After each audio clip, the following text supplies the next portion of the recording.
అనగనగా ఒక అడవిలో ఒక నక్క మంచి నెమలిని చూస్తుందనమాట. అది మంచిగా కండపట్టి ఉండడం చూసి దీన్ని ఎలాగైనా తినాలి అనుకుని దాని దగ్గరికి వెళ్ళి, నెమలి బావా నెమలి బావా, నీకు ఈ విషయం తెలుసా? ఇవాళ అడవిలో ఒక సమావేశం జరిగింది. అందులో మాంసాహారం తినే జంతువులన్నీ కూడా ఒక నిర్ణయానికి వచ్చాయి.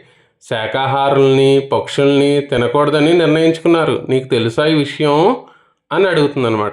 దానికి వెంటనే తెలివైన నెమలి, అవునా బావా, మరి అందుకేనేమో ఆ వేట కుక్కలు ఇలా పరిగెత్తుకుంటూ వస్తున్నాయి, ఈ విషయం నీకు నాకు చెప్పడానికి వస్తున్నాయేమో అంటుందన్నమాట.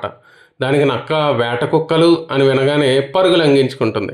అదేంటి బావా పారిపోతున్నావు, వేట కుక్కల విషయం చెప్పేదాకా ఆగవా అంటుందన్నమాట నెమలి. దానికి నక్క, అయ్యో వాటికి ఇంకా విషయం తెలీదు, అవి నన్ను చంపేస్తాయేమో అని పరిగెత్తుకు పారిపోతుంది అనమాట.